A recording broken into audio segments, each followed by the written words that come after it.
ಪಂಚತೀರ್ಪು ವಿಶೇಷ ಕಾರ್ಯಕ್ರಮಕ್ಕೆ ಮತ್ತೊಮ್ಮೆ ಸ್ವಾಗತ. ಜಗದೀಶ್ ಶೆಟ್ಟರ್ ಅವರು ನಮ್ಮೊಂದಿಗೆ ನೇರ ಸಂಪರ್ಕದಲ್ಲಿದ್ದಾರೆ. ಮಾಜಿ ಮುಖ್ಯಮಂತ್ರಿಗಳು, ಇನ್ನುಳಿದಂತೆ ಅತಿಥಿಗಳು ನನ್ನೊಂದಿಗೆ ಸ್ಟುಡಿಯೋದಲ್ಲಿದ್ದಾರೆ. ಎಸ್, BL ಶಂಕರ್ ಸರ್ ಕೂಡ ತಮ್ಮ ಜೊತೆ ಮಾತನಾಡ್ತಾರೆ. ಜಗದೀಶ್ ಶೆಟ್ಟರ್ ಸರ್, ಏನಾದ್ರೂ ಪ್ರಶ್ನೆಗಳಿದೆಯಾ ಶೆಟ್ಟರ್ ಸರ್ಗೆ? ಇಲ್ಲ, ಶೆಟ್ಟರ್ ಅವರಿಗೆ ಸಹಜವಾಗಿ ಸಂತೋಷ ಆಗಲೇಬೇಕು. ಯಾಕಂದ್ರೆ ಬಹಳ ಸುಮಾರು 2 ದಶಕಗಳ ನಂತರ ಉತ್ತರ ಪ್ರದೇಶದಲ್ಲಿ ಸರ್ಕಾರವನ್ನು ಮಾಡ್ತಾ ಇದ್ದಾರೆ. ಹಾಗಾಗಿ ಸಹಜವಾಗಿ ಸಂತೋಷ ಆಗಲೇಬೇಕು. ಉತ್ತರ ಪ್ರದೇಶ ದೇಶದ ಅತ್ಯಂತ ದೊಡ್ಡ ಒಂದು ರಾಜ್ಯ ಆಗಿರೋ ಕಾರಣಕ್ಕೋಸ್ಕರ ಇದರಲ್ಲಿ 1-2 ಟ್ರೆಂಡನ್ನು ನಾನು ನೋಡ್ತಾ ಇದ್ದೀನಿ. ಪಾರ್ಲಿಮೆಂಟ್ ಎಲೆಕ್ಷನಲ್ಲಿ ಯಾವ ರೀತಿ ಉತ್ತರ ಪ್ರದೇಶ ಸಂಪೂರ್ಣವಾಗಿ ಬಿಜೆಪಿ ಜೊತೆಗೆ ನಿಂತಿತ್ತು, ಅದರಲ್ಲಿ ಯಾವ ಬದಲಾವಣೆನೂ ಆಗಿಲ್ಲ. ವೋಟರ್ ಸೆಂಟಿಮೆಂಟ್ ಈಗಲೂ ಕೂಡ ಬಿಜೆಪಿ ಮೇಲೆ ಇದೆ. 2019ಕ್ಕೆ ಹಾಗೆ ಕಂಟಿನ್ಯೂ ಆಗುತ್ತಾ? ರಾಜಕಾರಣದಲ್ಲಿ ಒಂದು ದಿವಸವೂ ಕೂಡ ಸುದೀರ್ಘವಾದ ಅವಧಿ ಅಮ್ಮ. ಹಾಗಾಗಿ ಇನ್ನು 2-2.5 ವರ್ಷದ ವಿಷಯನ ಈಗ ಮಾತಾಡೋದು ಸರಿ ಹೋಗೋದಿಲ್ಲ. ಆದರೆ ಇದರಲ್ಲಿ ಈ ಸಾರಿ ಬಿಜೆಪಿಗೆ ಕಳೆದ ಲೋಕಸಭಾ ಚುನಾವಣೆಗಿಂತ ಹೆಚ್ಚಿನ ಜನ ಬೆಂಬಲ ಅಲ್ಲಿ ಸಿಕ್ಕಿದ್ರೆ ಪ್ರಮುಖವಾಗಿರ್ತಕ್ಕಂಥ ಕಾರಣ ಅಲ್ಲಿ ಆಡಳಿತವಾಗಿದ್ದ ಪಕ್ಷದಲ್ಲಿದ್ದಂಥ ಸಮಾಜವಾದಿ ಪಕ್ಷ ಬಹಳ ಮುಖ್ಯವಾದಂಥ ಕಾರಣ. ಎಲ್ಲ ಜಾತಿ ಮತಗಳು ಓಟು ನಮಗೆ ಕೊಟ್ಟರು ಅನ್ನೋ ಮಾತನ್ನ ಮಾನ್ಯ ಶೆಟ್ಟರ್ ಅವರು ಹೇಳಿದ್ರು, ವಿರೋಧ ಪಕ್ಷದ ನಾಯಕರು. ಆದ್ರೆ ಒಂದೇ ಒಂದು ಈ ಸಂದರ್ಭದಲ್ಲಿ ಹೇಳ್ತಿದ್ದೀರಾ ಸಮಾಜವಾದಿ ಪಾರ್ಟಿ ಕಾರಣ ಅಂತ. ಸಮಾಜವಾದಿ ಪಾರ್ಟಿ ಕಾಂಗ್ರೆಸ್ ಕಾರಣ, ಕಾಂಗ್ರೆಸ್ ಜೊತೆ ನಾವು ಮೈತ್ರಿ ಮಾಡ್ಕೊಂಡಿದ್ದೆ ಕಾರಣ ಅಂತ ಅವ್ರು ಹೇಳ್ತಾ ಇದ್ದಾರೆ. ಹೇಳಿ ಬಿಡಿ, ತೊಂದರೆ ಇಲ್ಲ. ಅವರ ಅಭಿಪ್ರಾಯ ಅವರು ಹೇಳಕ್ಕೆ ಅವ್ರಿಗೆ ಸ್ವತಂತ್ರ ಇದ್ದಾರೆ. ಆದರೆ ಆಡಳಿತ ನಡೆಸ್ತಾ ಇದ್ದಿದ್ದು 5 ವರ್ಷದಿಂದ ಸಮಾಜವಾದಿ ಪಾರ್ಟಿ. ಸಮಾಜವಾದಿ ಪಾರ್ಟಿಯಲ್ಲಿ ನಡೆದಂತ ಆಂತರಿಕವಾದಂತಹ ಕಲಹಗಳೇನಿದಾವೆ, ಒಂದು ಈ ದೇಶದ ಇತಿಹಾಸ, ಕರ್ನಾಟಕದಲ್ಲೂ ಇದಕ್ಕೆ ಉದಾಹರಣೆ ಇದೆ. ಇತ್ತೀಚಿನ ಕಳೆದ ಚುನಾವಣೆ, ಮುಂದಿನ ಚುನಾವಣೆ, ಯಾವ ಪಕ್ಷ ಅಧಿಕಾರದಲ್ಲಿದ್ದು ಜಗಳಾಡ್ತಾರೋ ಆ ಪಕ್ಷವನ್ನ ಜನ ತಿರಸ್ಕರಿಸಿರ್ತಕ್ಕಂಥ ಉದಾಹರಣೆ ಈ ರಾಷ್ಟ್ರದಲ್ಲಿ ಅನೇಕ ರಾಜ್ಯಗಳಲ್ಲಿ ಬಹಳ ಇದೆ.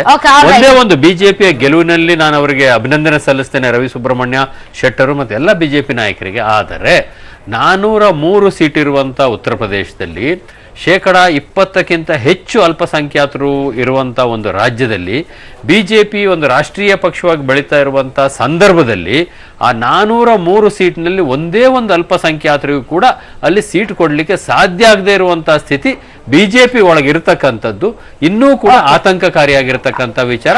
ಇದರ ಬಗ್ಗೆ ನನ್ನ ಟೀಕೆಗಿಂತ ಹೆಚ್ಚಾಗಿ ಅವರ ಪ್ರತಿಕ್ರಿಯೆಯನ್ನು ನಾನು ನಿರೀಕ್ಷೆ ಮಾಡ್ತೀನಿ. Okay, all right. Yes sir, ಒಂದು ಒಳ್ಳೆ ಪ್ರಶ್ನೆ ಅಂತ ಅನ್ಸುತ್ತೆ ಶೆಟ್ಟರ್ ಸರ್. ಅವ್ರು ಹೇಳಿರೋದೇನಂದ್ರೆ, ತಾವೇ ಹೇಳಿದ ಹಾಗೆ ಅಲ್ಪಸಂಖ್ಯಾತರು, ಅದರಲ್ಲೂ ಕೂಡ ಮುಸ್ಲಿಂ ಬಾಹುಳ್ಯ ಇರುವಂತಹ ಕ್ಷೇತ್ರಗಳಲ್ಲೂ ಕೂಡ ಬಿಜೆಪಿಗೆ ಒಳ್ಳೆ ರಿಸಲ್ಟ್ ಬಂದಿದೆ. ಸುಮಾರು 90 ಕ್ಷೇತ್ರಗಳಲ್ಲಿ 70 ಕ್ಷೇತ್ರಗಳಲ್ಲಿ ಬಿಜೆಪಿ ಗೆಲುವನ್ನ ಸಾಧಿಸಿದೆ. ಅಂದ್ರೆ ಇನ್ನು ಪ್ರಕಟಿತ ಫಲಿತಾಂಶ ಬಂದಿಲ್ಲ, ಮುನ್ನಡೆ ಸಾಧಿಸಿದೆ ಅನ್ನೋದಾದ್ರೆ 403 ಕ್ಷೇತ್ರಗಳಲ್ಲಿ ಒಂದೇ ಒಂದು ಅಭ್ಯರ್ಥಿ ಮುಸ್ಲಿಂ ಕ್ಯಾಂಡಿಡೇಟ್ ಅನ್ನ ನೀವು ಹಾಕಕ್ಕಾಗಿಲ್ಲ.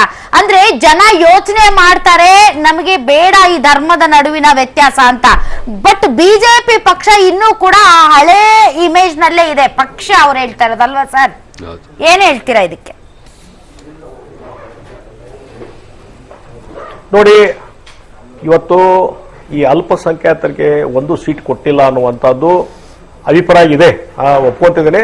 ನಾನು ಈಗಾಗಲೇ ಹೇಳಿದ ಹಾಗೆ ಇವತ್ತು ಅಲ್ಪಸಂಖ್ಯಾತರು ಹಿಡ್ಕೊಂಡು ಭಾರತೀಯ ಜನತಾ ಪಾರ್ಟಿಗೆ ದೊಡ್ಡ ಪ್ರಮಾಣದಲ್ಲಿ ನಮಗೆ ಬೆಂಬಲ ಸಿಕ್ಕಿದೆ. ಬಹುಶಃ ನಾವು ಸೀಟ್ ಕೊಡಬೇಕಾಗಿತ್ತು, ಕೊಟ್ಟಿಲ್ಲ ಅನ್ನುವಂಥದ್ದು ಅಭಿಪ್ರಾಯ ಇದೆಲ್ಲ, ಅದಕ್ಕೆ ನಾವು ಒಪ್ಕೊಳ್ತಾ ಇದ್ದೇನೆ. ಬಹುಶಃ ಬರುವಂತಹ ದಿವಸಗಳಲ್ಲಿ ಅಲ್ಪಸಂಖ್ಯಾತರು ಸಹಿತ ನಮಗೆ ಹತ್ತಿರ ಆಗ್ತಾ ಇದ್ದಾರೆ. ಅವರನ್ನು ಸಹಿತ ನಾವು ವಿಶ್ವಾಸ ತೆಗೆದುಕೊಂಡು ಅವ್ರಿಗೂ ಸಹಿತ ಪ್ರಾತಿನಿಧ್ಯವನ್ನು ಕೊಟ್ಟು ಇವತ್ತು ಎಲ್ಲ ವರ್ಗದ ಜನರ ಪಾರ್ಟಿ ಭಾರತೀಯ ಜನತಾ ಪಾರ್ಟಿ ಅನ್ನುವಂಥದ್ದು ಕಮಿಂಗ್ ಡೇಸ್, ಬರುವಂತ ದಿವಸಗಳಲ್ಲಿ ನಾವು ತೋರಿಸ್ಕೊಡ್ತೇವೆ. ಅಲ್ಲೇನೋ ಒಂದು ಸೀಟ್ ಕೊಟ್ಟಿಲ್ಲ ಅನ್ನುವಂಥದ್ದು ಏನೋ ಒಂದು ಲೋಪ ಆಗಿದೆಯಲ್ಲ, ಬರುವಂತ ದಿವಸಗಳಲ್ಲಿ ಅದನ್ನು ಸರಿ ಮಾಡುವಂತ ಕೆಲಸ ಭಾರತೀಯ ಜನತಾ ಪಾರ್ಟಿ. ಅಂದ್ರೆ ಜನ ಇಂಡೈರೆಕ್ಟ್ ಆಗಿ ಬಿಜೆಪಿಗೆ ಒಂದು ಮೆಸೇಜ್ ರವಾನೆ ಮಾಡಿದ್ದಾರೆ, ನಮ್ಮ ಮೈಂಡ್ ಸೆಟ್ ಕ್ಲಿಯರ್ ಇದೆ, ದಯವಿಟ್ಟು ನೀವು ನಿಮ್ಮ ಮೈಂಡ್ ಸೆಟ್ ಸರಿ ಮಾಡ್ಕೊಳ್ಳಿ ಅನ್ನುವಂಥದ್ದು. ನಾವು ಸಂದೇಹದಿಂದ ನೋಡ್ತಾ ಇಲ್ಲ, ನೀವು ಸಂದೇಹದಿಂದ ನೋಡ್ತಾ ಇದ್ದೀವಿ. ಅಲ್ಪಸಂಖ್ಯಾತರು ಸಹಿತ ಇವತ್ತು ನಮ್ಮ ಬೆಂಬಲ ಕೊಡ್ಲಿಕ್ಕೆ ಪ್ರಾರಂಭ ಮಾಡಿದ್ದಾರೆ. ಹೀಗಾಗಿ ಅವ್ರಿಗೆ ನಾವು ರಿಪ್ರೆಸೆಂಟೇಷನ್ ಕೊಡಲೇಬೇಕು. ಬರುವಂತ ದಿವಸಗಳಲ್ಲಿ ಅದನ್ನು ಸರಿಪಡಿಸುವಂತ ಕೆಲಸ ಭಾರತೀಯ ಜನತಾ ಪಾರ್ಟಿ ನಾವು ಮಾಡ್ತೀವಿ. ಓಕೆ ಸರ್, ಈಗ ಈ ಮ್ಯಾಸಿವ್ ವಿಂಡ್ ಏನಿದೆ ಮೋದಿ ಅವರ ಫೇವರ್ ಅಲ್ಲಿ, ಅದು ಲೋಕಸಭಾ ಚುನಾವಣೆಯವರೆಗೂ ಕೂಡ ಮುಂದೂಡ್ಕೊಂಡು ಹೋಗುತ್ತಾ?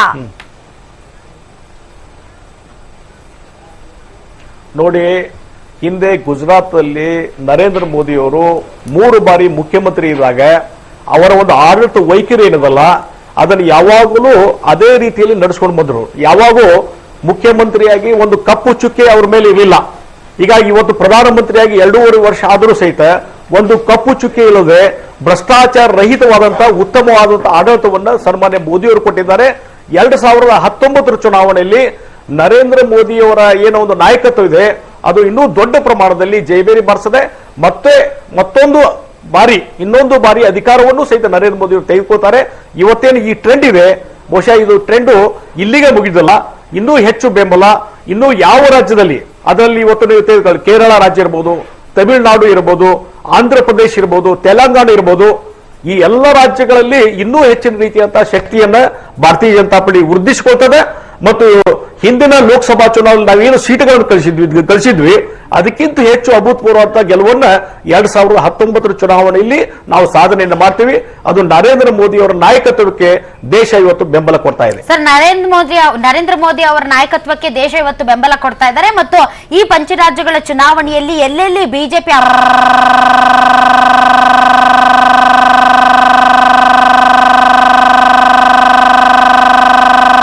ನಮ್ಮಲ್ಲಿ ಲೋಕಲ್ ಲೀಡರ್ಸ್ ತುಂಬಾ ಜನ ಇದ್ದಾರೆ. ಅದರಲ್ಲೂ ಕೂಡ ಯಡಿಯೂರಪ್ಪನವರನ್ನ ಮುಂದಿನ ಮುಖ್ಯಮಂತ್ರಿ ಅಭ್ಯರ್ಥಿ ಅಂತ ತಾವು ಘೋಷಣೆ ಮಾಡಿರೋದ್ರಿಂದ ಬಿಜೆಪಿ ಅವರು ಇಲ್ಲಿ ಮೋದಿ ಅವರ ವೇವ್ ಹೇಗೆ ಬೇರೆ ಕಡೆ ವರ್ಕೌಟ್ ಆಯ್ತೋ ಅದೇ ರೀತಿ ಕರ್ನಾಟಕದಲ್ಲೂ ಕೂಡ ಲೋಕಲ್ ಲೀಡರ್ಸ್ ಅನ್ನ ಮೀರಿ ಅವರ ಫೇಸ್ ವರ್ಕೌಟ್ ಆಗುತ್ತಾ, ಅವ್ರ ಫೇಸ್ ಇಟ್ಕೊಂಡು ಹೋಗ್ತೀರಾ ಅಥವಾ ಲೋಕಲ್ ಲೀಡರ್ಸ್ ಗಳ ಫೇಸ್ ಅಲ್ಲೇ ಮುಂದುವರಿತೀರಾ ಅಂತ? ನೋಡಿ, ಇವತ್ತು ಕರ್ನಾಟಕದಲ್ಲಿ ಈಗಾಗಲೇ ನಾವು ಒಂದ್ಸಲ ಅಧಿಕಾರ ಮಾಡಿದಂಥವ್ರು, ಮಾನ್ಯ ಯಡಿಯೂರಪ್ಪನವರು ಮುಖ್ಯಮಂತ್ರಿಯಾಗಿ ಈ ಒಂದು ಉತ್ತಮ ಆಡಳಿತ ಸರ್ಕಾರವನ್ನು ಕೊಟ್ಟಂತ ಹಲವಾರು ಜನಪ್ರಿಯವಾದಂತಹ ಯೋಜನೆಗಳನ್ನು ಕೊಟ್ಟಂತವರು ಯಡಿಯೂರಪ್ಪನವರು. ಹೀಗಾಗಿ ಒಂದು ಕಡೆ ನರೇಂದ್ರ ಮೋದಿ ಅವರ ನಾಯಕತ್ವ ಮತ್ತು ಇಲ್ಲಿ ಕರ್ನಾಟಕದಲ್ಲಿ ಮಾನ್ಯ ಯಡಿಯೂರಪ್ಪನವರ ನಾಯಕತ್ವ ಏನಿದಲ್ಲ, ಬಹುಶಃ ಅದನ್ನು ಮೀರಿ ಹೆಚ್ಚು ಸ್ಥಾನಗಳನ್ನು ನಾವು ಗಳಿಸ್ತೇವೆ. ಯಡಿಯೂರಪ್ಪನವರ ನಾಯಕತ್ವ, ನರೇಂದ್ರ ಮೋದಿ ಅವರ ನಾಯಕತ್ವ, ಈ ಕಾಂಬಿನೇಷನ್ ಬಹಳ ವರ್ಕೌಟ್ ಆಗ್ತದೆ ಕರ್ನಾಟಕದಲ್ಲಿ, ವರ್ಕೌಟ್ ಆಗುತ್ತೆ. All right, thank you very much sir. Jagadish Shettar ಸಾಹೇಬ್ರೆ, ತಾವು ಇಷ್ಟೊತ್ತು ಪಬ್ಲಿಕ್ ಟಿವಿ ಜೊತೆ ಮಾತನಾಡಿದ್ರೆ thank you. All right, okay. Ravi Subramanya sir, ಅಂದ್ರೆ ನೀವು ಮತ್ತೆ ಶಂಕರ್ ಸರ್, ಸಾಧ್ಯ ಆದ್ರೆ ಶಾಂತಲಾ ಮೇಡಮ್ ನನ್ನನ್ನು ಕರೆಕ್ಟ್ ಮಾಡಿ. ಈಗ ಈ ಪಂಚರಾಜ್ಯಗಳ ಚುನಾವಣೆಯಲ್ಲಿ 5 ರಾಜ್ಯಗಳಲ್ಲಿ ನರೇಂದ್ರ ಮೋದಿ, ಪಂಜಾಬನ್ನ ಬಿಟ್ಟು ನರೇಂದ್ರ ಮೋದಿ ಅವರ ಫೇಸನ್ನು ಇಟ್ಕೊಂಡೇ ತಾವು ಎಲೆಕ್ಷನ್ಗೆ ಹೋದ್ರಿ. ಅಲ್ಲಿ ಎಲ್ಲೂ ಕೂಡ ತಾವು ಮುಖ್ಯಮಂತ್ರಿ ಅಭ್ಯರ್ಥಿಗಳ ಘೋಷಣೆಯನ್ನ ಮಾಡಲಿಲ್ಲ. ಮೋದಿ ಅವ್ರನ್ನ ನೋಡಿ ವೋಟ್ ಕೊಟ್ಟಿದ್ದಾರೆ. ಹಾಗೆ ನೋಡಿದ್ರೆ ಒಂದು ಪಕ್ಷ ಕುಸಿಯೋದಕ್ಕೆ ಕಾಂಗ್ರೆಸ್ನಲ್ಲಿ ಲೋಕಲ್ ಲೀಡರ್ಸ್ ಬೆಳೆಯದೇ ಇರೋದೇ ಕಾರಣ ಅಂತ ಅವ್ರು ಹೇಳ್ತಾ ಇದ್ರು. ಅದೇ ರೀತಿಯ ಪರಿಸ್ಥಿತಿ ಬಿಜೆಪಿಗೆ ಮುಂದಿನ ದಿನಗಳಲ್ಲಿ ಬರುವಂತ ಸಾಧ್ಯತೆಗಳಿಲ್ವಾ? ಮೋದಿ ಫೇಸ್ ಇಲ್ಲಾಂದ್ರೆ ವರ್ಕೇ ಆಗಲ್ಲ ಅನ್ನೋ ತರದಲ್ಲಿ ನನಗಾಗಲೇ ಸ್ಪಷ್ಟಪಡಿಸ್ತಾ ಇದ್ದೆ. ನಾವು ಹೊರಟಿರ್ತಕ್ಕಂಥದ್ದು ನಮ್ಮ ಪಕ್ಷದ ಸಿದ್ಧಾಂತ ಏನೊಂದು ಸರ್ವವ್ಯಾಪಿ ಸರ್ವಸ್ಪರ್ಶಿ, ಎಲ್ಲ ಜನಾಂಗದ ಎಲ್ಲ ವರ್ಗಗಳ ಜನಗಳನ್ನೂ ತಗೊಂಡು ಎಲ್ಲ ಭಾಗಗಳಲ್ಲೂ ನಾವು ವಿಸ್ತರಣೆ ಮಾಡಬೇಕು ಅಂತ. ಹಾಗೆ ಹೊರಡಬೇಕಾದ್ರೆ ನಾನು ಅವಾಗ ಬಹಳ ಸ್ಪಷ್ಟವಾಗಿ ಹೇಳಿದೆ, ಅಮಿತ್ ಶಾ ಅವರು ಮಾಡ್ತಾ ಇರ್ತಕ್ಕಂಥ ಕೆಲಸ ಏನು ಅಂತ ಹೇಳಿದರೆ, ನಮ್ಮ ಕಾರ್ಯಕರ್ತರನ್ನು ಮತ್ತು ನಾಯಕತ್ವವನ್ನು ಬೇರು ಮಟ್ಟದಲ್ಲಿ ಎಲ್ಲ ಭಾಗಗಳಲ್ಲಿ ವಿಸ್ತರಣೆ ಮಾಡಿ ಬೆಳೆಸ್ತಕ್ಕಂಥದ್ದು ಅಂತ. ಅದಕ್ಕೆ ಅವ್ರಿಗೆ ಬೇಕಾದಂತಹ ಒಂದು ತಯಾರಿಯನ್ನು, ಒಂದು ವೇದಿಕೆಯನ್ನು ಸೃಷ್ಟಿ ಮಾಡಿಕೊಡ್ತಾ ಇದ್ದಾರೆ. ಯಾಕಂದರೆ ಹೊಸ ನಾಯಕತ್ವಗಳು ಎಲ್ಲ ಕಡೆ ಸೃಷ್ಟಿಯಾಗಬೇಕು ಅಂತಕ್ಕಂಥದ್ದು ನರೇಂದ್ರ ಮೋದಿ ಅವರ ಮತ್ತು ಅಮಿತ್ ಶಾ ಅವರ ಎಲ್ಲ ನಾಯಕರ ಬಯಕೆ. ಹಾಗಾಗಿ ಇವತ್ತು ಈ ರಿಸಲ್ಟ್ಗಳು ಬರ್ತಾ ಇದೆ. ನಾವಿವತ್ತು ಯಾವುದೋ ಹಿಂದಿನ ಕಾಲದ ಒಂದು ಸಿದ್ಧಾಂತವನ್ನು ಇಟ್ಕೊಂಡು ನಾವು ಇಷ್ಟರಲ್ಲೇ ಇರ್ತೀವಿ, ನಾವು ಹಾಗೆ ಮಾಡ್ಕೋತೀವಿ ಅಂತ ಹೇಳಿದ್ರೆ ಈ ಒಂದು ರಿಸಲ್ಟ್ ಬರಲಿಕ್ಕೆ ಸಾಧ್ಯ ಆಗ್ತಾ ಇರಲಿಲ್ಲ. ಇವತ್ತು ಪ್ರತಿ ಭಾಗದಲ್ಲಿ ಬೂತ್ ಮಟ್ಟದಲ್ಲೂ ಕೂಡ ಯಾವ ಒಂದು ಸ್ಟ್ರಾಟಜಿಯನ್ನು ಮಾಡಬೇಕು ಅಂತಕ್ಕಂಥದ್ದು ಕೂತು ಚರ್ಚೆ ಮಾಡಿ ನಿರ್ಣಯ ಆಗ್ತಾ ಇದೆ. ಹಾಗಾಗಿ ಪ್ರತಿ ಭಾಗದಲ್ಲಿ ಇವತ್ತು ಜಾತಿಯ ರಾಜಕಾರಣವನ್ನು ಮೀರಿ, ಈಗಾಗಲೇ ಜಾತಿ ಬಗ್ಗೆ ಮಾತಾಡ್ತಾ ಇದ್ರಿ, ಇವತ್ತು ನಾವು ನೋಡ್ತಾ ಇದ್ವಿ ಯಾವ ಶೆಡ್ಯೂಲ್ ಕಾಸ್ಟ್, ಶೆಡ್ಯೂಲ್ ಟ್ರೈಬ್ಸ್ ಇಂತಹ ಜನಾಂಗಗಳನ್ನು ಇಟ್ಕೊಂಡಿದ್ದಂತಹ BSP ಅವ್ರ ಮೇಲೆ ಡಿಪೆಂಡ್ ಆಗಿದೆ. ನನಗೆ ಗ್ರಾಂಟೆಡ್ ಅಂತ ತಿಳ್ಕೊಂಡಿದ್ರು ಅಲ್ಲ ಸರ್, ನೀವು ಹೇಳೋ ವಿಚಾರದಲ್ಲಿ ನನಗೆ ಸ್ವಲ್ಪ ವ್ಯತ್ಯಾಸ ಇದೆ. ಯಾಕಂದ್ರೆ ನಾವು ಉತ್ತರ ಪ್ರದೇಶದ ಒಂದು ಗ್ರೌಂಡ್ ರಿಯಾಲಿಟಿಯನ್ನ ಚೆಕ್ ಮಾಡಿದಂತ ಹಲವಾರು ನ್ಯಾಷನಲ್ ಮೀಡಿಯಾದಲ್ಲಿ ನಾನು ಗಮನಿಸಿರುವ ಹಾಗೆ, ತಾವು ಜನರನ್ನ ನಿಮ್ಮ ಚಾಯ್ಸ್ ಯಾರು ಅಂದ್ರೆ ಯಾರು ಬಿಜೆಪಿ ಅಂತ ಹೇಳಲ್ಲ, ಮೋದಿ ಅಂತಾನೆ ಜನ ಹೇಳೋದಲ್ಲಿ. ಬಿಜೆಪಿ ಆಸ್ ಅ ಪಾರ್ಟಿ ಅಂತ ಅವ್ರ ಹೆಸರು ತಗೊಳ್ಳೋದೇ ಇಲ್ಲ. ಇವನ್ ಜಾಡು ಅಂತಾರೆ, ಆಮ್ ಆದ್ಮಿ ಪಾರ್ಟಿ ಅಂತಾರೆ, ಕೈ ಅಂತಾರೆ, ಕಾಂಗ್ರೆಸ್ ಅಂತಾರೆ, ಯಾವುದೇ ಲೀಡರ್ ಹೆಸರು ಹೇಳಲ್ಲ. ಬಟ್ ಬಿಜೆಪಿ ಅಂದ ತಕ್ಷಣ ಮೋದಿ ಅಂತಾರೆ ಹೊರತು ಪಾರ್ಟಿ ಹೆಸರು ಹೇಳಲ್ಲ, ಕಮಲ ಅಂತ ಹೇಳಲ್ಲ. ಇದರ ಅರ್ಥ ಏನು? ಉತ್ತರ ಪ್ರದೇಶದಲ್ಲೂ ಅಷ್ಟೇ ಕೂಡ ಮುಲಾಯಂ ಸಿಂಗ್ ಯಾದವ್ ಅಂತ ಹೇಳ್ತಾ ಇದ್ರೆ ಹೊರತು SSP ಸಮಾಜವಾದಿ ಪಾರ್ಟಿ ಅಂತ ಯಾರು ಅಖಿಲೇಶ್ ಯಾದವ್ ಅಂತ ಹೇಳ್ತಾರೆ, ಸೈಕಲ್ ಅಂತ ಹೇಳ್ತಾರೆ. ನೀವು ನೋಡಿ ಬೇಕಾದ್ರೆ ಮೋದಿ ಅವರು ಇವತ್ತು ರಾಷ್ಟ್ರದ ಪ್ರಧಾನಿಗಳಾಗಿ ಬಿಜೆಪಿ ಕಮಲ ಅಂತ ಹೇಳಲ್ಲ, ಬೇರೆ ಪಾರ್ಟಿಗಳು ಆಮ್ ಆದ್ಮಿ ಪಾರ್ಟಿ ಜಾಡು ಹಸ್ತ ಅಂತ ಹೇಳ್ತಾರೆ, ಕಾಂಗ್ರೆಸ್ ಅಂತ ಹೇಳ್ತಾರೆ, ನಾಯಕರುಗಳ ಹೆಸರುಗಳು ಅಷ್ಟು ಕೇಳಿ ಬರಲ್ಲ. ಬಟ್ ಬಿಜೆಪಿ ಅಂದ ತಕ್ಷಣ ಮೇರಾ ವೋಟ್ ಮೋದಿ ಕೋ, ಅದನ್ನ ಹೇಳ್ತಾ ಇರ್ತಕ್ಕಂಥದ್ದು. ಮೋದಿ ಅವರು ಎಲ್ಲರ ಮನಸ್ಸಿನಲ್ಲಿ ಅಂತಹ ಒಂದು ಛಾಪನ್ನ ಪಕ್ಷವನ್ನು ಮೀರಿ ಪಕ್ಷವನ್ನ ಮೀರಿ ಅಂತ ಹೇಳಿದ್ರೆ ಮೋದಿ ಅವರು ಹೇಳ್ತಾರೆ ಪಕ್ಷಕ್ಕಿಂತ ನಾನು ದೊಡ್ಡವನಲ್ಲ ಅಂತ. ಆದ್ರೆ ಜನ ಅವ್ರಿಗೆ ಒಂದು ಗೌರವವನ್ನು ಕೊಟ್ಟಿರ್ಬೋದು. ಇವತ್ತು ನಮ್ಮದಿರ್ತಕ್ಕಂಥದ್ದು ಒಂದು ಡೆವಲಪ್ಮೆಂಟ್ ಅಜೆಂಡಾ. ಈಗಾಗಲೇ ಎಲ್ಲರೂ ಹೇಳಿದ್ರು ಡಿಮಾನಿಟೈಸೇಷನ್ ಆದಂತ ಸಂದರ್ಭದಲ್ಲಿ ಎಲ್ಲ ಮುಗಿದೋಯ್ತು. ಏನ್ ಮುಗಿದೋಯ್ತು? ದೇಶವನ್ನು ಹರಾಜಿಗಿಟ್ಬಿಟ್ರು, ಜನಗಳೆಲ್ಲ ಪರಿತಪಿಸ್ತಾ ಇದ್ದಾರೆ, ರೈತರುಗಳು ಕಂಗಾಲಾಗಿ ಹೋಗಿದ್ದಾರೆ, ಹಳ್ಳಿಯ ಜನಗಳಲ್ಲಿ ಆ ತರ ಇದೆ ಅಂತ. ಇವತ್ತು ಹಳ್ಳಿಯ ಪ್ರತಿಯೊಂದು ಭಾಗದಲ್ಲೂ ಕೂಡ ಜನ ಭಾರತೀಯ ಜನತಾ ಪಾರ್ಟಿ ಕಡೆ ನೋಡ್ತಾ ಇದ್ದಾರೆ. ನರೇಂದ್ರ ಮೋದಿಯ ನಾಯಕತ್ವಕ್ಕೆ ಬೆಂಬಲವನ್ನು ಕೊಟ್ಟಿದ್ದಾರೆ, ಅಮಿತ್ ಶಾ ಅವರ ತಂತ್ರಗಾರಿಕೆಗೆ ಬೆಂಬಲವನ್ನು ಕೊಟ್ಟಿದ್ದಾರೆ. ನಾವಿವತ್ತು ಯೋಚನೆ ಮಾಡಬೇಕು, ಇವತ್ತು ಜನಕ್ಕೆ ಬಿಜೆಪಿಯ ಮೇಲೆ ಒಂದು ನಂಬಿಕೆ ಇದೆ. ಇವತ್ತು ಒಂದು ಯಾವ ಒಂದು ಮೋದಿ ಅವರ ಮೇಲೆ ಒಂದು ನಂಬಿಕೆ ಇದೆ, ಖಂಡಿತ ಮೋದಿ ಅವರ ಮೇಲೂ ವಿಶೇಷವಾದಂತ ನಂಬಿಕೆ ಇದೆ. ಅದಿಲ್ದಲೇ ಇದ್ದಿದ್ರೆ ಈ ಮತ ನಮಗೆ ಸಿಗ್ತಾ ಇತ್ತು ಅಂತ ನಾನು ಹೇಳೋದಿಲ್ಲ. ಯಾಕಂದ್ರೆ ಮೋದಿ ಅವರ ನಾಯಕತ್ವಕ್ಕೆ ಸಂಪೂರ್ಣವಾದಂತಹ ಬೆಂಬಲ ಸಹಕಾರವನ್ನು ಕೊಟ್ಟಿದ್ದಾರೆ, ಖಂಡಿತವಾಗ್ಲೂ ಕೊಟ್ಟಿದ್ದಾರೆ. ಯಾಕೆಂದ್ರೆ ಮೋದಿ ಅವರ ಒಂದು ಅಜೆಂಡಾ ಇದೆ. ನಾಳೆ ಈ ರಾಷ್ಟ್ರವನ್ನ ಯಾವ ಸರಿಯಾದಂತಹ ದಿಕ್ಕಿನಲ್ಲಿ ಯಾವ ರೀತಿ, ವಿಶೇಷವಾಗಿ ಯುವ ಸಮುದಾಯ ಇವತ್ತು ಯಾತಕ್ಕೋಸ್ಕರ ಭಾರತೀಯ ಜನತಾ ಪಾರ್ಟಿ ಕಡೆ ನೋಡ್ತಾ ಇದೆ, ಮೋದಿ ಅವರ ಕಡೆ ನೋಡ್ತಾ ಇದೆ ಅಂತ ಹೇಳಿದ್ರೆ, ಮುಂದೆ ಒಂದು ದಿವಸ ಈ ರಾಷ್ಟ್ರ ಪ್ರಪಂಚದ ಎರಡನ್ನು ಮೋದಿ ಅವ್ರ ಕಡೆ ನೋಡ್ತಾ ಇದೆ, ಭಾರತೀಯ ಜನತಾ ಹೌದು, ಭಾರತೀಯ ಜನತಾ ಪಾರ್ಟಿ ಮೋದಿ ಬೇರೆ ಅಲ್ಲ, ಭಾರತೀಯ ಜನತಾ ಪಾರ್ಟಿ ಮೋದಿ ಎರಡೂ ಒಂದೇ. ಅಂದ್ರೆ ರವಿ ಸುಬ್ರಹ್ಮಣ್ಯ ಅವರು ಕನ್ಫ್ಯೂಸ್ ಆಗ್ತಾ ಇದಾರೆ. ಬಿಜೆಪಿ ಏನೂ ಇಲ್ಲ, ಕನ್ಫ್ಯೂಷನ್.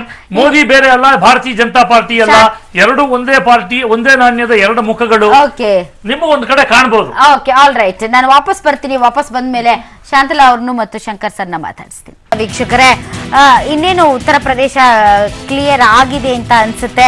310 ಕ್ಷೇತ್ರಗಳಲ್ಲಿ ಬಿಜೆಪಿ ಮುನ್ನಡೆಯನ್ನ ಕಾಯ್ದುಕೊಂಡಿದೆ.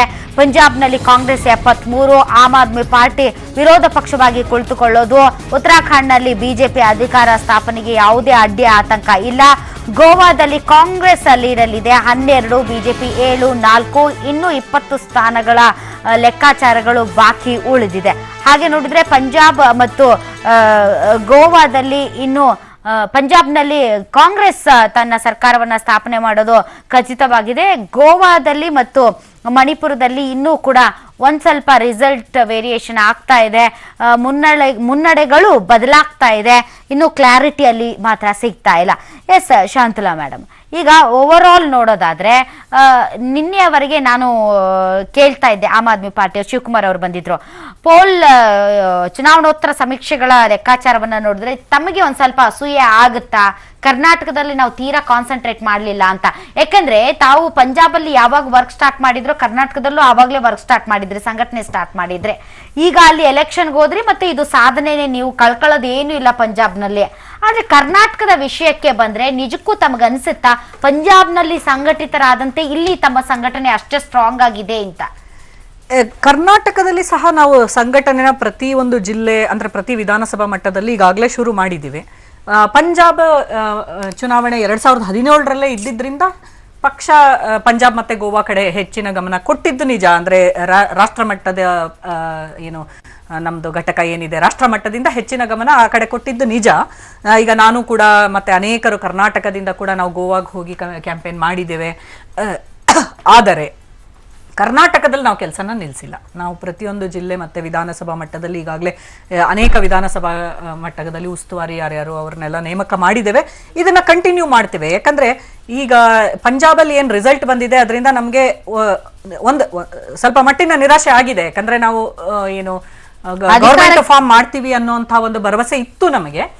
ಆದರೂ ಈಗ 22 ಸೀಟು ಅಥವಾ ಈ ಒಂದು ಸುಮಾರು 25 ಸೀಟ್ ಏನು ನಾವು ಗೆಲ್ಲಲಿಕ್ಕೆ ಹೊರಟಿದ್ದೀವಿ, ಅದು ಕೂಡ ನನಗೇನು ಕಡಿಮೆ ಸಾಧನೆ ಅನ್ನಿಸ್ತಾ ಇಲ್ಲ. ಯಾಕಂದ್ರೆ ಬಿಜೆಪಿ ಈಗ ನೀವು ಉದಾಹರಣೆಗೆ ತಗೊಂಡ್ರೆ 2 ಸೀಟಿಂದ ಅವ್ರಿಗೆ ಅಂದ್ರೆ 2 ಸೀಟ್ ಇದ್ದಿದ್ದು ಲೋಕಸಭೆಯಲ್ಲಿ ಸುಮಾರು ಒಂದು 30 ವರ್ಷ ಬೇಕಾಯ್ತು ಅವ್ರು ಇವತ್ತು ಇರುವಂತ ಒಂದು ದೊಡ್ಡ ಪಕ್ಷವಾಗಿ ಯಾವ ರೀತಿನಲ್ಲಿ ಇವತ್ತಿದ್ದಾರೆ ಆ ಇದಕ್ಕೆ ಬರೋದಕ್ಕೆ ಅದಕ್ಕೆ ಹೋಲಿಸಿದ್ರೆ ನಮ್ದು ಕೇವಲ 3 ವರ್ಷಗಳಲ್ಲಿರುವಂಥ ಪಕ್ಷ ಈಗಾಗಲೇ ದೆಹಲಿನಲ್ಲಿ ಅಧಿಕಾರದಲ್ಲಿದೆ. ದೆಹಲಿನಲ್ಲಿ ಅನೇಕ ಸಾಧನೆಗಳನ್ನು ಮಾಡ್ತಾ ಇದ್ದೀವಿ. ಮೊಹಲ್ಲಾ ಕ್ಲಿನಿಕ್ ಅನ್ನುವಂಥ ಒಂದು ವಿಷಯವನ್ನ ಕೂಡ ಈಗ ನಮ್ಮ ಕರ್ನಾಟಕದ ಕಾಂಗ್ರೆಸ್ ಪಕ್ಷದ ಮಂತ್ರಿ ಆಗಿರುವಂಥವ್ರು ರಮೇಶ್ ಕುಮಾರ್ ಅವರು ಕೂಡ ಅದನ್ನ ಅನುಕರಣೆ ಮಾಡುವಂತ ಒಂದು ಮಟ್ಟಕ್ಕೆ ಬಂದಿದ್ದಾರೆ. ಅಂದ್ರೆ ನಮ್ಗೆ ಇನ್ನೂ ಅವಕಾಶ ಇದೆ. ಇನ್ನೂ 2 ವರ್ಷ ದೆಹಲಿನಲ್ಲಿ 2 ವರ್ಷಗಳಲ್ಲಿ ಏನು ಸಾಧನೆ ಮಾಡಿದ್ದೀವಿ ಅದನ್ನ ಮುಂದುವರಿಸ್ತಾ ಹೋಗ್ತೀವಿ. ಈಗ ದೆಹಲಿನಲ್ಲಿ ಕೂಡ MCD ಎಲೆಕ್ಷನ್ ನಡೆಯುತ್ತೆ. ಅಂದ್ರೆ ಅನೇಕ ಕಾರ್ಪೊರೇಷನ್ ವ್ಯಾಪ್ತಿಗೆ ಬರುವಂತಹ ಇದು ಒಂದು ವೇಸ್ಟ್ ಮ್ಯಾನೇಜ್ಮೆಂಟ್ ಇರ್ಬೋದು, ನೀರಿರ್ಬೋದು, ಅನೇಕ ವಿಷಯಗಳು ಮತ್ತೆ ನಮ್ಮದು ಆಮ್ ಆದ್ಮಿ ಪಾರ್ಟಿ ಕಂಟ್ರೋಲ್ಗೆ ಬರುತ್ತೆ. ಇನ್ನೂ ಅನೇಕ ಸಾಧನೆಗಳನ್ನ ಮಾಡೋದಕ್ಕೆ ನಮಗೆ ಸಾಧ್ಯ ಆಗುತ್ತೆ. ಮತ್ತೆ ಪಂಜಾಬಲ್ಲಿ ಕೂಡ ನಾವು ಕನ್ಸ್ಟ್ರಕ್ಟಿವ್ ಅಪೋಸಿಷನ್ ಆಗಿ ಕೆಲಸ ಮಾಡ್ತೀವಿ. ಇದನ್ನೆಲ್ಲ ನೋಡ್ತಾ ಕರ್ನಾಟಕದಲ್ಲಿ ಕೂಡ ಅನೇಕ ಜನರಿಗೆ ಪರ್ಯಾಯ ಬೇಕಾಗಿದೆ. ಆಮ್ ಆದ್ಮಿ ಪಾರ್ಟಿ ಕಡೆ ನೋಡ್ತಾ ಇದೆ. ಯಾಕಂದ್ರೆ ಈ ಎಲ್ಲೆಲ್ಲಿ ಆಮ್ ಆದ್ಮಿ ಪಾರ್ಟಿ ಇಲ್ಲ ಅಲ್ಲಿ ಜನಕ್ಕೆ ಚಾಯ್ಸ್ ಇರಲಿಲ್ಲ. ಕಾಂಗ್ರೆಸ್ ಇಲ್ಲದೆ ಇದ್ರೆ ಬಿಜೆಪಿ ಇಲ್ಲದೆ ಇದ್ರೆ ಕಾಂಗ್ರೆಸ್ ವೋಟ್ ಹಾಕ್ಬೇಕಾಗಿತ್ತು. ಸೊ ಈ ತರದ ಒಂದು ಪರ್ಯಾಯ ಕಟ್ಟೋದಕ್ಕೆ ನಾವು ಕರ್ನಾಟಕದಲ್ಲಿ ಈಗಾಗಲೇ ಶುರು ಮಾಡಿರುವಂತ ಕೆಲಸನ ನಾವು ನಿಲ್ಸೋದಿಲ್ಲ, ಇನ್ನು ಹೆಚ್ಚಿಗೆ ಮಾಡ್ತೀವಿ. Okay, all right. ಓಕೆ, ಇನ್ನು ಈ ತೀರ್ಪಿಗೆ ಸಂಬಂಧಪಟ್ಟಂತೆ ಶೋಭಾ ಕರಂದ್ಲಾಜೆ ಅವರು, ರಾಮದಾಸ್ ಅವರು ಮತ್ತು ಈಶ್ವರಪ್ಪನವರು ರಿಯಾಕ್ಟ್ ಮಾಡಿದ್ದಾರೆ. ಏನ್ ಹೇಳಿದ್ದಾರೆ ಕೇಳೋಣ ಬನ್ನಿ. 26 ವರ್ಷಗಳ ನಂತರ ಉತ್ತರ ಪ್ರದೇಶ ಭಾರತೀಯ ಜನತಾ ಪಾರ್ಟಿಗೆ ಕೈಗೆ ಬರ್ತಾ ಇದೆ. ಅದು ನಾವು ನಿರೀಕ್ಷೆ ಮಾಡದಂತ ಸೀಟ್ಗಳು 200, 202, 204, 210 ಅಂತ ಹೇಳ್ತಿದ್ರು. ಆದ್ರೆ ಹತ್ರ 300ರಷ್ಟು ಸೀಟ್ಗಳನ್ನ ಗೆದ್ದು ಭಾರತೀಯ ಜನತಾ ಪಾರ್ಟಿ ಇವತ್ತು ಅಲ್ಲಿ ಅಧಿಕಾರವನ್ನು ಹಿಡಿತಾ ಇದೆ. ಉತ್ತರಾಖಂಡ್ ಕಾಂಗ್ರೆಸ್ ಹಿಂದೆ ಆಡಳಿತ ಇತ್ತು, ಮತ್ತೆ ಅದು ಭಾರತೀಯ ಜನತಾ ಪಾರ್ಟಿಯ ಪಾಲಾಗ್ತಾ ಇದೆ. ಗೋವಾದಲ್ಲಿ ಕೂಡ ನಾವು ಚೆನ್ನಾಗಿ ಮಾಡಬಹುದು ಅನ್ನುವಂತ ವಿಶ್ವಾಸ ಇದೆ. ನಂಗೆ ಅನ್ಸುತ್ತೆ ಈ ಒಂದು ಚುನಾವಣೆ ಡಿಮಾನಿಟೈಸೇಷನ್ ಆದ ಮೇಲೆ ಬಂದಿದೆ. ಉತ್ತರ ಪ್ರದೇಶದ ಬಹಳ ದೊಡ್ಡ ಸಂಖ್ಯೆಯ ಜನ, ಉತ್ತರಾಖಂಡಿನ ಜನ, ಉತ್ತರ ಭಾರತದ ಜನ ಭಾರತೀಯ ಜನತಾ ಪಾರ್ಟಿ ಜೊತೆಗೆ ನರೇಂದ್ರ ಮೋದಿ ಅವರ ಯೋಜನೆ ಮತ್ತು ಅವರು ದೇಶವನ್ನು ಮುನ್ನಡೆಸಿದಂತ ರೀತಿಯ ಜೊತೆ ನಿಂತಿದ್ದಾರೆ ಅನ್ನುವಂತ ವಿಶ್ವಾಸ ನಮ್ದು. ಇವತ್ತು ಭಾರತೀಯ ಜನತಾ ಪಕ್ಷ ನರೇಂದ್ರ ಮೋದಿ ಅವರ ನಾಯಕತ್ವದಲ್ಲಿ ಉತ್ತರ ಪ್ರದೇಶದಲ್ಲಿ 2/3 ಮೆಜಾರಿಟಿಯನ್ನ ಬರ್ತಾ ಇರುವಂತದ್ದು. ಉತ್ತರಾಂಚಲದಲ್ಲಿ ಕಾಂಗ್ರೆಸ್ ಸರ್ಕಾರವನ್ನ ಸೋಲಿಸಿ ಅಲ್ಲೂ ಕೂಡ 2/3 ಭಾಗ ಮೆಜಾರಿಟಿಯನ್ನ ಬರ್ತಾ ಇರುವಂತದ್ದು ನಮಗೆ ಭಾರತೀಯ ಜನತಾ ಪಕ್ಷಕ್ಕೆ ಒಂದು ಚೈತನ್ಯವನ್ನ ಕೊಟ್ಟಿದೆ. ಪಶ್ಚಿಮ ರಾಜ್ಯಗಳಲ್ಲಿ ಚೈನಾ ಮತ್ತು ಬೇರೆ ಬೇರೆ ಆಕ್ರಮಣಗಳಿಂದ ನಡುತ್ತಾ ಇದ್ದಂತಹ ಭಾರತದಲ್ಲಿ ಮಣಿಪುರದಲ್ಲೂ ಕೂಡ ಭಾರತೀಯ ಜನತಾ ಪಕ್ಷ ತನ್ನ ವಿಜಯವನ್ನ ಸಾಧನೆ ಮಾಡ್ತಾ ಇರುವಂತದ್ದು ಆನಂದವಾದ ಕ್ಷಣಗಳು. ಇಡೀ ದೇಶದ ಜನ ಮೋದಿಯ ಮೇಲೆ ಇಟ್ಟಿರುವಂತಹ ಒಂದು ವಿಶ್ವಾಸ ಇವತ್ತು ಮುಂದಿನ 2019ರಲ್ಲಿ ನಡೆಯುವಂತಹ ಲೋಕಸಭಾ ಚುನಾವಣೆ ಮತ್ತೊಂದು ಬಾರಿಗೆ ಪ್ರಧಾನಮಂತ್ರಿಗಳಾಗ್ತಾರೆ ಎನ್ನುವಂತಹ ಒಂದು ವಿಶ್ವಾಸವನ್ನ ಮೂಡಿಸುವಂತ ಒಂದು ದೊಡ್ಡ ಮ್ಯಾಂಡೇಟ್ ಇವತ್ತು ನಮಗೆ ಸಿಕ್ಕಿದೆ ಅಂತ ಅನ್ನುವಂಥದ್ದು ಅನಿಸಿದೆ. ಈ ಎಲ್ಲ ಬಿಜೆಪಿಯ ಸಾಧನೆಗೆ ನಮ್ಮ ರಾಷ್ಟ್ರೀಯ ಪ್ರಧಾನಿಗಳಾದಂಥ ಶ್ರೀಯುತ ನರೇಂದ್ರ ಮೋದಿ ಅವರು ಮತ್ತು ಭಾರತೀಯ ಜನತಾ ಪಾರ್ಟಿಯ ಅಧ್ಯಕ್ಷರಾದಂಥ ಅಮಿತ್ ಶಾ ಅವರನ್ನ ನಾವು ಈ ಸಮಯದಲ್ಲಿ ವಿಶೇಷವಾಗಿ ಅಭಿನಂದಿಸಬೇಕಾದಂತ ಅವಶ್ಯಕತೆ ಇದೆ. ಈ ದೇಶದ ಜನ ಡಿಮಾನಿಟೈಸೇಷನ್ ಒಪ್ಕೊಂಡಿದ್ದಾರೆ, ಮೋದಿ ಅವರನ್ನ ಒಪ್ಕೊಂಡಿದ್ದಾರೆ ಮತ್ತು ಮೋದಿ ಅವರ ಕಾರ್ಯಕ್ರಮಗಳನ್ನ ಒಪ್ಕೊಂಡಿದ್ದಾರೆ. 2019ರ ಚುನಾವಣೆಗೆ ಇದೊಂದು ದ್ಯೋತಕ. 2019ರಿಂದ 2024ರವರೆಗೆ ಮತ್ತಿನ್ನೊಂದು ಅವಧಿಗೆ ಮೋದಿ ಅವರ ಆ ಒಂದು ಆಡಳಿತ ಭಾರತಕ್ಕೆ ಖಚಿತವಾಗಿ ದೊರಕಲಿದೆ ಅಂತನ್ನುವಂಥ ವಿಶ್ವಾಸವನ್ನ ಈ ಸಮಯದಲ್ಲಿ ನಾನು ವ್ಯಕ್ತಪಡಿಸ್ತೇನೆ. ಭಾರತೀಯ ಜನತಾ ಪಾರ್ಟಿ ನಮ್ಮ ನಿರೀಕ್ಷೆಗೆ ಮೀರಿ ಈ 5 ರಾಜ್ಯಗಳಲ್ಲಿ ಹೆಚ್ಚಿನ ಫಲಿತಾಂಶವನ್ನು ಪಡಿತೀವಿ ಅನ್ನೋ ವಿಶ್ವಾಸ ನನಗಿದೆ. ಯುಪಿನಲ್ಲಿ ಭಾರತೀಯ ಜನತಾ ಪಾರ್ಟಿ ಪೂರ್ಣ ಬಹುಮತ ಬರಬೇಕು. 5 ರಾಜ್ಯಗಳಲ್ಲಿ ಬಹಳ ದೊಡ್ಡ ರಾಜ್ಯ ಉತ್ತರ ಪ್ರದೇಶ. ಭಾರತೀಯ ಜನತಾ ಪಾರ್ಟಿ ಪೂರ್ಣ ಬಹುಮತ ಪಡೆದ್ರೆ ಇದಕ್ಕಿಂತ ದೇಶಭಕ್ತ ನಾಗರಿಕರು ಸಂತೋಷ ಪಡುವಂತ ಅವಶ್ಯಕತೆ ಬೇರೆ ಅಂಶಗಳಿಲ್ಲ ಅಂತ ನಾನು ಭಾವಿಸ್ತೇನೆ. ನನ್ನ ಅಪೇಕ್ಷೆನೂ ಕೂಡ ಉತ್ತರ ಪ್ರದೇಶದಲ್ಲಿ ಭಾರತೀಯ ಜನತಾ ಪಾರ್ಟಿ ಅಧಿಕಾರಕ್ಕೆ ಬರುತ್ತೆ ಅಂತ ನಂಬಿಕೆ ಇದೆ. ಎಸ್, ಗೋವಾ, ಮಣಿಪುರ್ ನಲ್ಲಿ ಒಂದು ರೀತಿ ಇನ್ನೂ ಕ್ಲಿಯರ್ ಪಿಕ್ಚರ್ ಸಿಗ್ತಾ ಇಲ್ಲ. ಬಿಜೆಪಿ ಮತ್ತು ಕಾಂಗ್ರೆಸ್ ನೆಕ್ ಟು ನೆಕ್ ಹೋಗ್ತಾ ಇದೆಯಾ ಅಂತ ಅನಿಸ್ತಾ ಇದೆ. ಮತ್ತೊಂದು ಕಡೆ ಪಂಜಾಬ್ನಲ್ಲಿ ಕಾಂಗ್ರೆಸ್ ತನ್ನ ಅಧಿಕಾರ ಸ್ಥಾಪಿಸುವುದು ಶತಸಿದ್ಧವಾಗಿದೆ. ಉತ್ತರಾಖಂಡ್ನಲ್ಲಂತೂ ಬಿಜೆಪಿ ಅಧಿಕಾರ ಸ್ಥಾಪನೆ ಮಾಡುತ್ತೆ. ಉತ್ತರ ಪ್ರದೇಶ ಅಂತೂ ಅಭೂತಪೂರ್ವವಾದಂತಹ ಜಯ ಬಿಜೆಪಿಗೆ. ಹೀಗಾಗಿ ಬಿಜೆಪಿ ಮೋದಿ ಅವರ ಅಲೆಯಲ್ಲಿ ತೇಲ್ತಾ ಇದೆ. ಮೋದಿ ಅನ್ನುವಂತಹ ಸುನಾಮಿ ಎಲ್ಲ ಕಡೆ ಬಿರುಗಾಳಿಯನ್ನೇ ಬೀಸ್ತಾ ಇದೆ. ಇನ್ನು ವೀಕ್ಷಕರ ಒಂದು ಬ್ರೇಕ್ ತೆಗೆದುಕೊಳ್ತೀವಿ. ಬ್ರೇಕ್ನ ನಂತರ ಕಾರ್ಯಕ್ರಮ ಮುಂದುವರಿಯುತ್ತೆ.